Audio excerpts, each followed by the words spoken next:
semua, jumpa lagi dengan Mem Elisa di sini. Hari ini kita akan belajar tentang tata surya. Materi ini dapat kalian pelajari di buku IPA terpadu kalian halaman 353 sampai 370. Oke, sebelum kita mulai materi ini, Mem Elisa punya tips supaya kalian mudah menghafalkan tata surya dengan lagu. Yuk dengarkan baik-baik yuk lagunya. Matahari pusatnya, Merkurius terdekat, Venus berikut bumi, Mars yang berwarna merah, Jupiter yang terbesar, Saturnus pakai cincin, Uranus dan Neptunus, itulah tata surya. Nah, sudah dengar semua kan lagunya? Jadi untuk menghafalkan, ingat-ingat saja lagunya ya. Oke, selanjutnya kita akan belajar tentang tata surya. Oke, ada beberapa hipotesis tentang asal tata surya. Yang pertama adalah teori nebula. Teori ini menjelaskan bahwa tata surya berasal dari kabut asap yang disebut nebula. Terus yang kedua, itu adalah teori planetesimal. Teori ini menjelaskan bahwa tata surya terbentuk akibat adanya bintang lain yang lewat cukup dekat dengan matahari pada awal pembentukan matahari. Yang ketiga adalah teori pasang surut bintang. Teori ini menjelaskan bahwa planet terbentuk karena mendekatnya bintang lain ke matahari. Teori selanjutnya adalah teori kondensasi. Teori ini menjelaskan bahwa tata surya terbentuk dari bola kabut raksasa yang berputar membentuk cakram raksasa. Dan yang terakhir adalah teori bintang kembar. Teori ini menjelaskan bahwa dahulunya tata surya kita berupa dua bintang yang hampir sama ukurannya, kemudian berdekatan sehingga salah satunya meledak dan meninggalkan serpihan-serpihan kecil. Apa saja yang perlu diketahui dalam tata surya? Yang pertama, matahari adalah pusat tata surya. Jika kita mengamati gerak matahari, bulan, dan bintang, maka terlintas di benak kita bahwa bumi adalah benda langit yang dikelilingi mereka. Pemikiran ini memunculkan teori geosentris yang menjelaskan bahwa bumi sebagai pusat pergerakan benda-benda langit. Tetapi teori ini dibantah oleh Nicolaus Copernicus yang mengusulkan adanya teori heliosentris. Teori ini yang mengatakan bahwa matahari adalah pusat dari tata surya dan benda-benda langit bergerak mengelilingi matahari. Yang selanjutnya adalah planet. Planet adalah sebuah benda langit yang mengelilingi atau mengorbit suatu bintang dengan kecepatan dan lintasan tertentu. Selanjutnya ada 3 cara mengelompokkan planet. Yang pertama berdasarkan bumi sebagai pembatas. Ada 2 yaitu planet interior dan planet superior. Planet interior adalah planet yang orbitnya terletak di antara bumi dan matahari. Contohnya Merkurius dan Venus. Yang kedua planet superior. Planet yang orbitnya di luar orbit bumi, yaitu Mars, Jupiter, Saturnus, Uranus, dan Neptunus. Kemudian, cara yang kedua adalah berdasarkan sabuk asteroid. Dibagi menjadi 2, yaitu planet dalam atau inner planet dan planet luar atau outer planet. Inner planet atau planet dalam adalah planet yang orbitnya terletak di sebelah dalam sabuk asteroid, yaitu Merkurius, Venus, Bumi, dan Mars. Untuk planet luar adalah planet yang orbitnya di sebelah luar sabuk asteroid, yaitu Jupiter, Saturnus, Uranus, dan Neptunus. Yang ketiga adalah berdasarkan ukuran dan komposisi bahan penyusun. Dibagi menjadi 2, yaitu planet terestrial dan planet Jovian. Planet terestrial adalah planet yang mirip bumi, yang berupa batuan. Contohnya Merkurius, Venus, Bumi, dan Mars. Untuk planet Jovian atau planet raksasa adalah planet yang besar dan komposisi penyusunnya adalah es dan gas hidrogen. Contohnya Jupiter, Saturnus, Uranus, dan Neptunus. Oke, kita akan berbicara tentang 8 planet anggota tata surya. Dahulu anggota planet tata surya ini berjumlah 9. Sekarang cuma 8. Yang dikurangi adalah Pluto. Pluto ini tidak dianggap sebagai planet karena tidak memenuhi syarat. Tetapi Pluto ini digolongkan sebagai planet kerdil, dan jenis planet ini diperkirakan jumlahnya ada ratusan di tata surya kita. Oke, 8 planet anggota tata surya kita. Yang pertama adalah Merkurius. Merkurius adalah planet berbatu dengan diameter hanya 4.880 km. Ukurannya kurang dari setengah ukuran bumi. Seperti bulan, planet ini tidak memiliki atmosfer. Akibatnya banyak meteorit yang menumbuk permukaannya meninggalkan banyak lekukan seperti di bulan. Yang kedua adalah Venus. Venus adalah planet yang orbitnya paling dekat dengan bumi sehingga terlihat paling terang dibandingkan dengan planet-planet lainnya. Ukurannya hampir sama dengan bumi. Kita sering melihatnya bersinar di langit barat sebelum matahari terbenam, sehingga ia disebut juga bintang kejora. Yang selanjutnya adalah Uranus dan Neptunus. Kedua planet ini memiliki ukuran yang sama dengan keadaan atmosfer yang sama pula, yaitu mengandung hidrogen, helium, metana, dan etana. Oke, yang ketiga adalah Bumi. Periode rotasi Bumi adalah 23,9 jam dan periode revolusinya adalah 365,24 hari. Suhu permukaan bumi sekitar 20 derajat Celcius. Yang keempat adalah Mars. Mars adalah planet berbatu yang paling mirip dengan bumi. Ukurannya lebih besar daripada Merkurius, tetapi lebih kecil daripada Venus.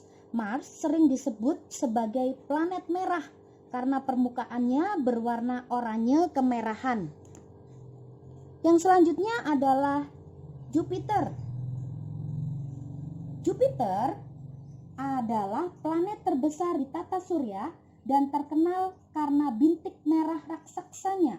Periode rotasi planet ini adalah 10 jam bumi dan periode revolusinya adalah 11,9 tahun bumi. Atmosfernya mengandung gas hidrogen, helium, metana, dan amonia. Suhu permukaannya berkisar minus 130 derajat Celcius. Selanjutnya adalah Saturnus.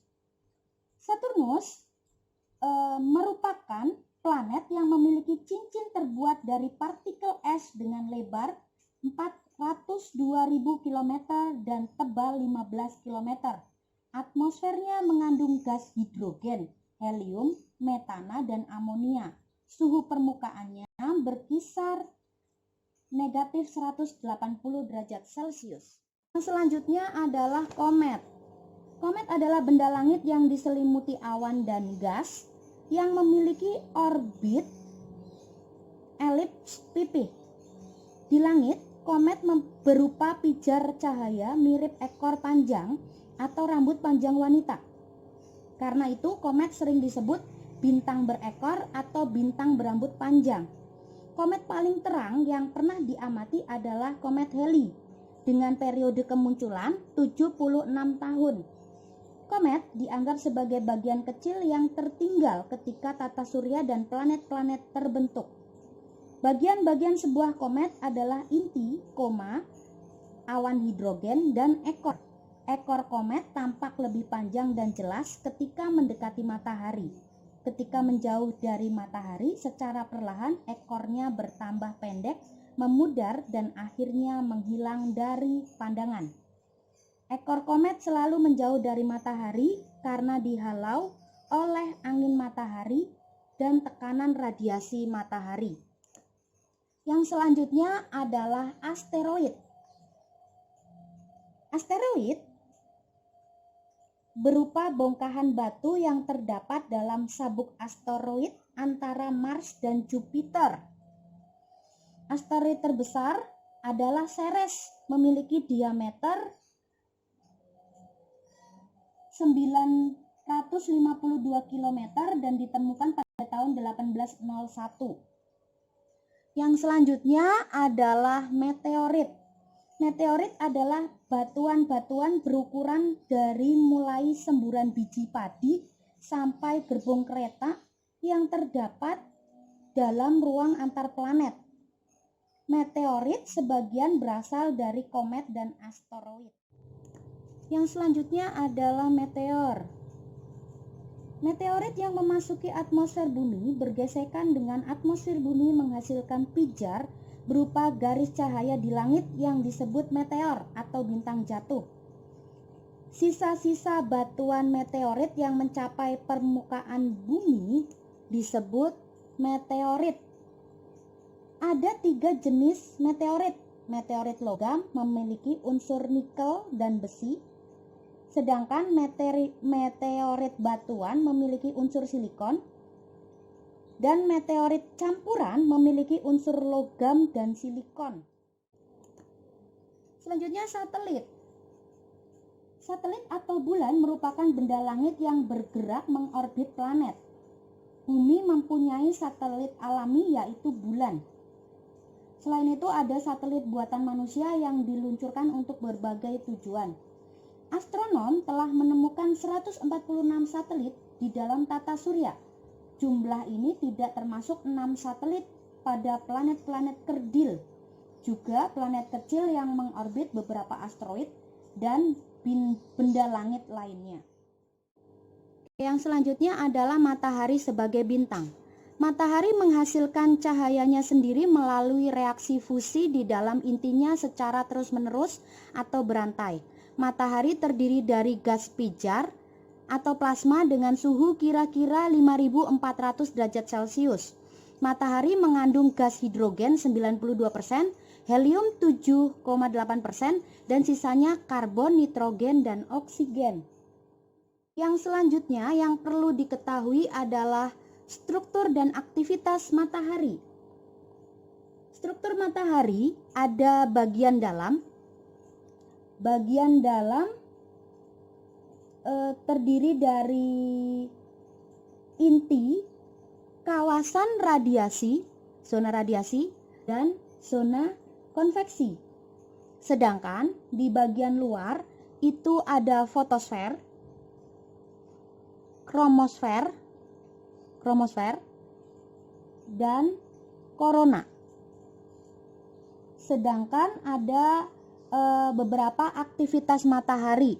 Kalau yang di sini Mem tunjukkan itu adalah prominensa atau lidah api. Ada beberapa juga di sini ada noda matahari ini, noda matahari. Bumi sebagai planet, apa saja yang perlu diketahui tentang bumi?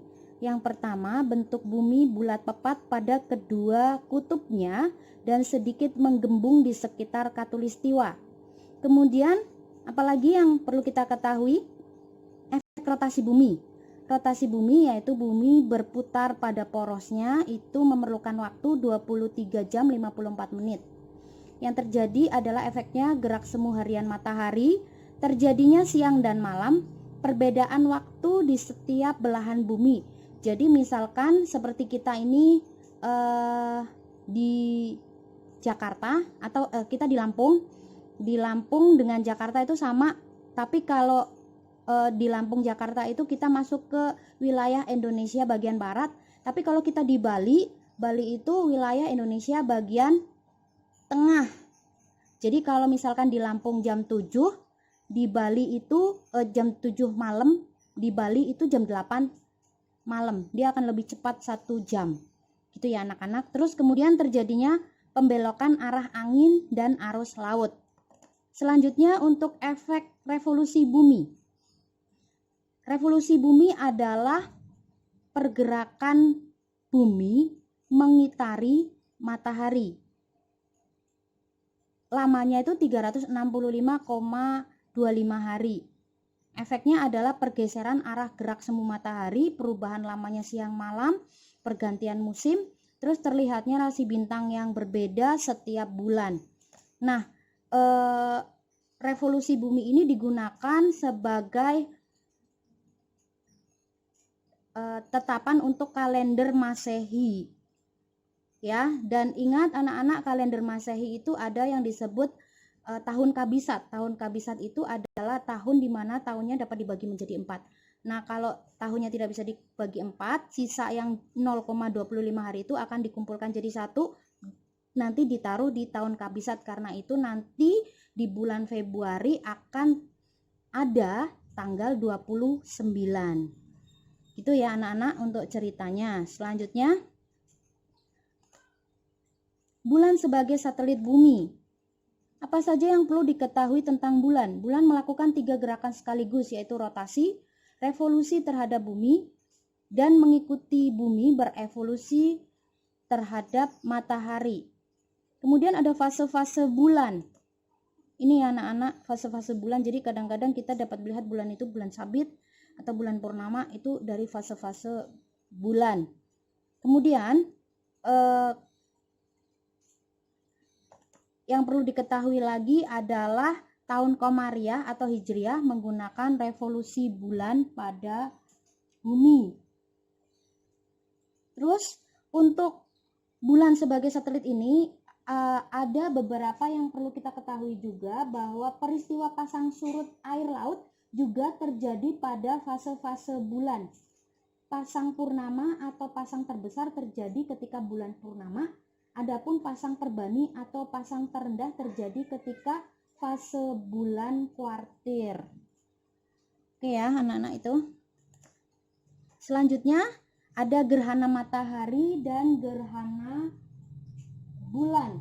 Gerhana matahari terjadi jika bumi memasuki umbra atau penumbra bulan. Bagian permukaan bumi yang tertutup umbra bulan berdiameter maksimum 270 km. Untuk gerhana bulan. Gerhana bulan terjadi jika bulan memasuki bayangan bumi. Gerhana bulan total, bulan tidak dikenai cahaya matahari. Meskipun demikian, kita masih dapat melihat bulan karena atmosfer bumi membelokkan dan memancarkan sebagian cahaya, sehingga pada gerhana bulan total, warna bulan seperti tembaga emas. Selanjutnya adalah penyelidikan angkasa luar. Pada peluncuran satelit, ada orbit geosinkron. Adalah orbit satelit buatan yang periode rotasinya sama dengan bumi. Yang kedua, orbit geostasioner adalah jika orbit geosinkron terletak pada bidang khatulistiwa dan berbentuk lingkaran.